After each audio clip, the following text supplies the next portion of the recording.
बेटा अगला क्वेश्चन चल रहा है हमारा 2.5 का लास्ट पार्ट, वो है फोर्थ पार्ट कर रहे हैं अब हम। और चैप्टर चल रहा है बेटा हमारा इलेक्ट्रोकेमिस्ट्री सेकंड चैप्टर। इस पार्ट में हमें नर्स्ट इक्वेशन सॉल्व करनी है और ईएमएफ कैलकुलेट करना है। तो अब यहाँ पर हमारे पास प्लैटिनम सरफेस है 0.010, सॉल्ट ब्रिज पहले Br दिया हुआ है, Br2 दिया हुआ है आपको लिक्विड स्टेट में, देन सॉल्ट ब्रिज है, फिर हाइड्रोजन है 0.030 मोलर एंड फिर आपको दिया हुआ हाइड्रोजन गैस। ठीक है, अब हमें क्या करना है, क्वेश्चन सॉल्व करना है ईएमएफ निकालने के लिए। तो ईएमएफ क्या होता है, ईएमएफ होता है बेटा, EMF of the cell is E not of cell minus 0.059 by n log concentration of anodic by concentration of cathodic। ये चलता है हमारा अभी तक। अब पहले क्या करेंगे, हम इसमें ई नॉट सेल निकालते हैं, E not of cathode minus E not of anode. आपने देखा कि ई नॉट ऑफ कैथोड क्या है, H hydrogen, and E not of anode क्या है, Br माइनस। तो Br माइनस Br2 ये हो गया हमारे पास। तो लेकिन अगर आप इसको ऐसे लिखते हो तो ये आपका ऑक्सीडेशन पोटेंशियल है, तो हम क्या करेंगे, इसको रिडक्शन पोटेंशियल की फॉर्म में लिखेंगे। ये लिख दिया हमने रिडक्शन पोटेंशियल। वैल्यूज चेक करो, ये होती है 0 और ब्रोमीन की वैल्यू होती है बेटा 1.09। अरे हमने देखा कि हमारी वैल्यू तो माइनस में आई है, माइनस में आई है मतलब क्या हुआ, ये तो सेल स्पॉन्टेनियस नहीं है, मतलब ये नॉन फिजिबल सेल है, ये फिजिबल नहीं है, ये इलेक्ट्रोकेमिकल सेल नहीं है। अब इस क्वेश्चन में क्या करेंगे, क्योंकि ये इलेक्ट्रोकेमिकल सेल नहीं है बेटा, तो हम इसकी सेल रिएक्शन भी बनाएंगे। वैसे तो आपको सारे क्वेश्चंस में सेल रिएक्शन बनानी है, इस क्वेश्चन में पहले आप देखेंगे कैसे बनाएंगे सेल रिएक्शन। आप देखिए आपके पास है Br माइनस से Br2 बन रहा है विद रिलीज ऑफ 2 इलेक्ट्रॉन्स, तो इसको मैंने 2 से बैलेंस कर दिया। ये क्या है मेरी एनोड, ये एनोडिक रिएक्शन। फिर मेरे पास कैथोड में क्या है, कैथोड में है मेरे पास H+ आयंस, रिडक्शन करेगा, इलेक्ट्रॉन गेन करेगा, हाइड्रोजन गैस। बैलेंस करने के लिए 2 से मल्टीप्लाई कर दिया, 2 से मल्टीप्लाई करने पे हमें क्या मिल गया, 2H+ आयंस प्लस 2 इलेक्ट्रॉन्स, और ये मेरा कैथोड हाफ सेल हो गया। ठीक है, ये एनोड हाफ सेल, ये एनोड हाफ सेल हो गया। अब देखिए इलेक्ट्रॉन कैंसिल हो गए, 2Br minus plus 2H+ ions gives Br2 and H2। ये बन गई हमारे पास रिएक्शन। क्योंकि हमारी ये रिएक्शन फिजिबल नहीं है, लेकिन फिर भी हम इसका क्या निकालेंगे, अभी ईएमएफ निकालेंगे। ईएमएफ निकालते हैं अब। चलिए, ईएमएफ के लिए हमें क्या चाहिए होता है, n क्या होगा, आप देखो यहाँ पर कितने इलेक्ट्रॉन्स का हो रहा है, 2 इलेक्ट्रॉन्स का हो रहा है, तो n क्या है 2। E not cell is equals to E not cell minus 0.059 by n log. अब आप कहोगे कि मैम एनोडिक बाय कैथोडिक, अब एनोडिक बाय कैथोडिक कैसे चलेगा यहाँ पर, आप मुझे बताओ। क्योंकि मेरा जो सेल है, ये सेल नॉन स्पॉन्टेनियस है, नॉन फिजिबल है, तो हम यहाँ पर जो हमारा Kc का फॉर्मूला है, Qc का जो फॉर्मूला है, 2 फॉर्मूलेज मैंने आपको बताए थे, मैं फिर से रिपीट कर देती हूँ कौन से होते हैं 2 फॉर्मूलेज। वो देखो बेटा, मेरे पास क्वेश्चन होता है, इक्वेशन होती है E cell is equals to E not cell minus 0.059 by n log Qc, है ना। एक तरीका होता है, पहला तरीका होता है कि हम क्या करते हैं, E cell is equals to E not cell minus 0.059 by क्या करते हैं n, और क्या लिखते हैं Qc की जगह लिखते हैं concentration of product by concentration of reactant. क्यों, क्योंकि Qc जो है बेटा ये इक्विलिब्रियम कांस्टेंट से आया है, Kc से आया है, और Kc क्या होता है, concentration of product by concentration of reactant, और उसके बाद जो भी स्टोइचियोमेट्री होती है वो उसके पावर में आ जाती है ना। तो Qc और Kc का रिलेशन कैसे होता है, Qc रिएक्शन कोएफिशिएंट होता है।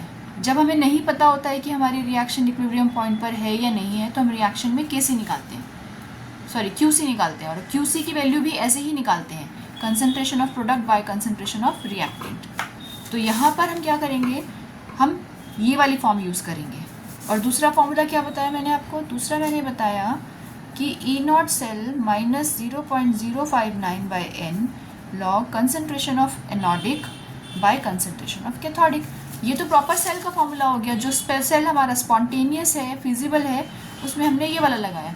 लेकिन जब हमें दिख रहा है कि हमारा क्वेश्चन में नॉन फिजिबल जा रहा है और जो हमारी रिएक्शन बनी है उस रिएक्शन में भी अगर आप देखो तो ये हमारा लिक्विड स्टेट है, ये हमारा गैसियस स्टेट है ना। ये लिक्विड स्टेट है, ये गैसियस स्टेट है। तो इन दोनों को तो वैसे ही हम कांस्टेंट मानेंगे। तो ये क्या हो जाएगा, concentration of product by concentration of reactant. Product हमारा कांस्टेंट चला गया, रिएक्टेंट की कंसंट्रेशन को आप यहाँ पे कंसीडर करोगे। E not cell minus 0.059 by n की value 2 log 1 by concentration of B R minus, क्योंकि 2 लिखा हुआ है स्टोइचियोमेट्री तो मैंने स्क्वायर लगा दिया, एंड H प्लस आयंस, ये भी 2 लिखा हुआ है तो इसका मैंने स्क्वायर लगा दिया। ठीक है, चलिए अब अगले पेज पे चलते हैं, कंसंट्रेशन को पुट करते हैं।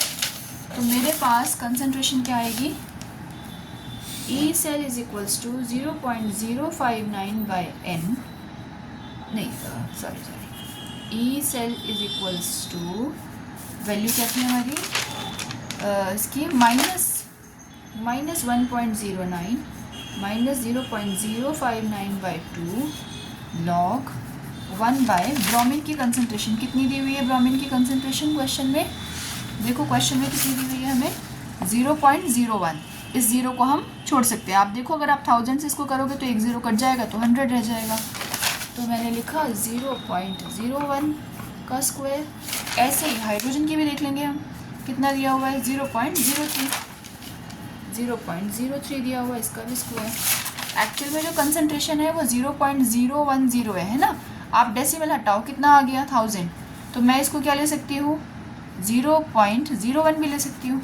ऐसे ही वो दूसरी कंसंट्रेशन आप दी हुई है तो आप देखो डेसिमल हटाओ, ये 0 तो कट गया तो 0.03 हो जाएगी, ले सकते हैं हम ऐसे, है ना। अब देखो फर्दर देखो कैसे चलेगा, माइनस 1.09 माइनस 0.059 बाई 2 लॉग, यहाँ पे 10 की पावर -2 का स्क्वायर हो जाएगा और यहाँ 3 इंटू 10 की पावर -2 का स्क्वायर हो जाएगा। ठीक है बेटा, E cell is equals to minus 1.09 0.059 by 2 log 10 की पावर 4 इंटू 10 की पावर 4 बाई 9। कैसे हुआ ये, देखो ये स्क्वायर हो गया, 10 की पावर 4 माइनस में तो ऊपर जाके प्लस की हो जाएगी, ऐसे ही 10 की पावर 4 ऊपर जाके प्लस की हो जाएगी ये। तो मेरे पास आ गया E cell is equals to minus 1.09 minus 0.059 by 2 log 10 की पावर 8 बाई 9। अब देखो कैसे करेंगे, प्रॉपर्टी लगा देते हैं, minus 1.09 minus 0.059 by 2 log a by B है तो लॉग 10 की पावर 8 माइनस लॉग 9 का मतलब 9.0 है। E cell is equals to minus 1.09 minus 0.059 by 2, again property लगाई मैंने, 8 लॉग 10 माइनस, अब आप क्या करोगे लॉग 90 का 0 देखोगे आप, और 90 का 0 देखोगे बेटा वैल्यू मिलेगी 0.9542। ठीक है, E cell is equals to minus 1.09 minus 0.059 by 2 8 minus 0.954। E cell is equals to minus 1.09 minus 0.059 by 2 into 7.0458। E cell आ गया आपके पास बेटा माइनस 1.09 मल्टीप्लाई करोगे आप इसको इससे, तो आपके पास, तो बेटा आप मल्टीप्लाई करने पर आएगा 0.4157, और यहाँ से आप इसको फर्दर सॉल्व करो तो 1.09, डिवाइड करोगे 2 से तो ये आएगा 0.207, एंड ई सेल हो जाएगा बेटा माइनस में 1.29। अब देखो ई सेल भी हमारा क्या है, माइनस में है, तो इससे क्या पता चला हमें कि ये जो सेल है ये सेल नॉन स्पॉन्टेनियस है, मतलब ये इलेक्ट्रोकेमिकल सेल नहीं है। तो अगर इस सेल को इलेक्ट्रोकेमिकल बनाना है तो कैसे करना पड़ेगा हमें हाइड्रोजन पहले लिखना पड़ेगा, सॉल्ट ब्रिज, और ब्रोमीन जो है बेटा वो बाद में लिखना पड़ेगा। अगर ये कंडीशन आती है हमारे पास तो ही ये रिएक्शन क्या हो पाएगी, फिजिबल हो पाएगी।